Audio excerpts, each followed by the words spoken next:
Hi, I'm Mathieu from Ludovox, and we are at the Essen Spiel with a very special guest today. So we are at day 2 on the yellow booth, and we have Mr. David Parlett. Hi, David. Hello.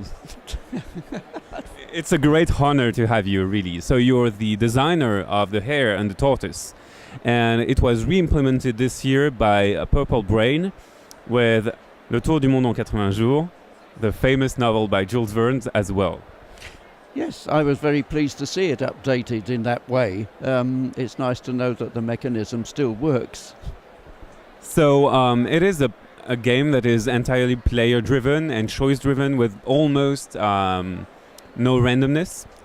And how did you have the idea in the first place? Why design a game in the 70s? Well, I've been designing games since I was about 15. But during the 1970s, or in fact during the 1960s, I was working on the idea for a board game, this was the days of the first landings on the moon. And I was working on a game called Space Race, that I wanted to get, people had to get their spacecraft from Earth up to the moon and back again. And I developed that mechanism, the 1, 3, 6, 10 movement for that. It was the amount of fuel you had to use for travelling certain distances. And this game turned out to be too complicated because it was played on a grid of hexagons, so you could travel in any direction. You had to use a certain amount of fuel in order to change direction. So I forgot that, and when I started writing for Games and Puzzles magazine and testing other games, I discovered that space games were out anyway. They were no longer interesting. But I still liked the idea of the mechanism. What I did was to get rid of the two-dimensional aspect and turn it into a single track.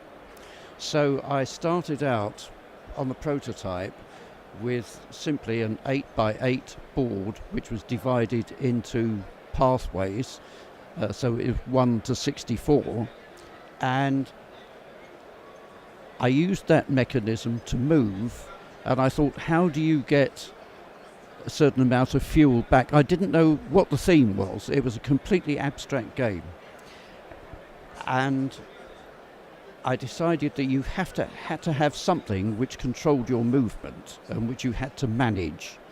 So it was easy to adopt the principle I had already adopted of 1, 3, 6, 10. But I thought, how do you get units of energy back again in order to continue the race?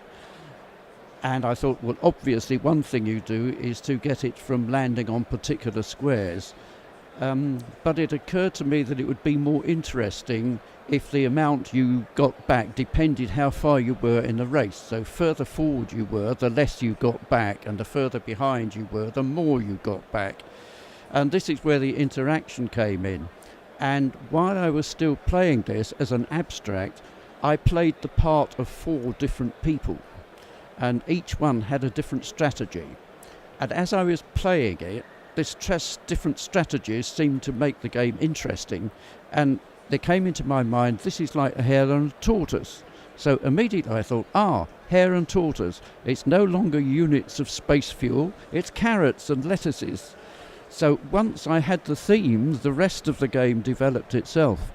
So it's completely natural. In fact, I think I developed hare and tortoise in the space of about 4 or 5 months before I actually sold the game, which is rather rapid.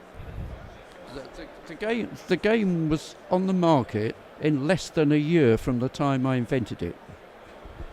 So today the game market is widely different. The offer is tremendous, and the hare and the tortoise, or the trip around the world in 80 days, still has a very strong place. How do you feel about the market nowadays? Are you aware of the market?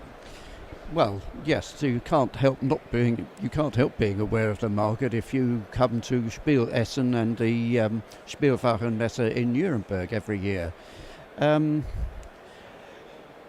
I have a particular taste in games. I happen to like abstract games rather than theme games or story games, and I particularly dislike science fiction, fantasy and horror.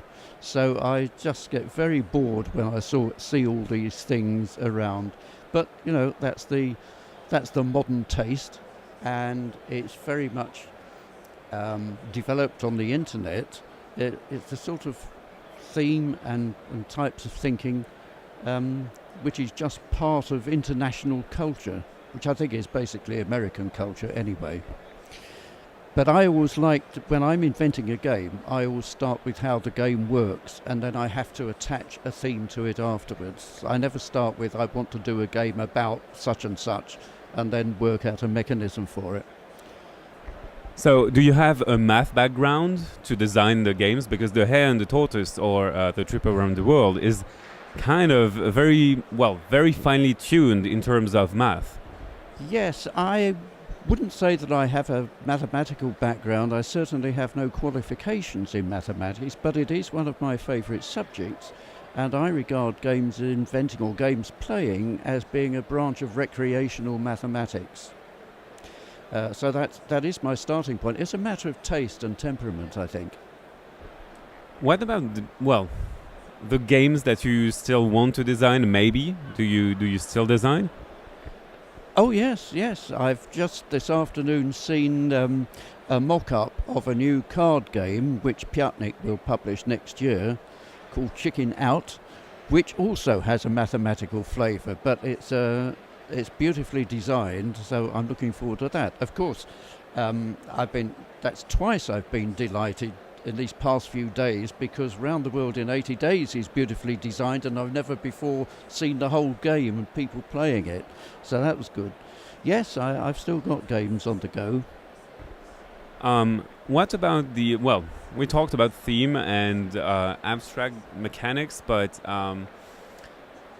do you think that, other games from the 60s, 70s or 80s might see new re-implementations with retheming, like Round the World in 80 Days?